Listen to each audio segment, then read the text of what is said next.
लोकसभा निवडणुकीचा निकाल अवघ्या काही तासांवर आहे. अहमदनगर लोकसभा मतदारसंघाचे महाविकास आघाडीचे उमेदवार निलेश लंके यांनी आपल्या विजयाचा विश्वास व्यक्त केला आहे. माझा प्रत्येक कार्यकर्ता उद्या दिवाळी साजरी करेल असा विश्वास निलेश लंकेने व्यक्त केला आहे. नेमके निलेश लंके काय म्हणाले ते पाहूया. आज काही पत्रकारांनी निलेश लंके यांची भेट घेतली आणि त्यांना उद्या लागणाऱ्या लोकसभेच्या निकालाबद्दल विचारले असता निलेश लंके म्हणाले की 13 तारखेला मतदान संपल्यानंतरच आमच्या बऱ्याच कार्यकर्त्यांनी गावोगावी फटाके वाजवले, गावागावामध्ये गुलाल देखील टाकला, बऱ्याच गावांनी बॅनरसुद्धा लावले. त्यामुळे आमचा विजय निश्चितच आहे. जर आमच्या मनात निकालाची धाकधूक असती तर कशाला आमचे बॅनर लागले असते आणि कशाला फटाके वाजवले असते.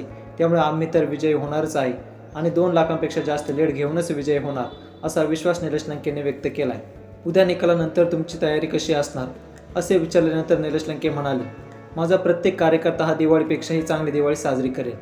त्यानंतर निलेश लंकेंना शेवटचा प्रश्न विचारण्यात आला, आपण एकंदरीत या निवडणुकीकडे कशा प्रकारे बघता, काय काय अनुभव पाहायला मिळाले.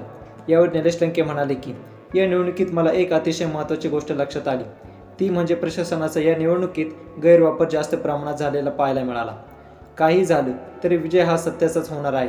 तर अशा प्रकारे पत्रकारांनी निलेश लंके यांना जे प्रश्न विचारलेत त्याबद्दल निलेश लंकेने सर्व प्रश्नांची उत्तरे देत खुलासा केला.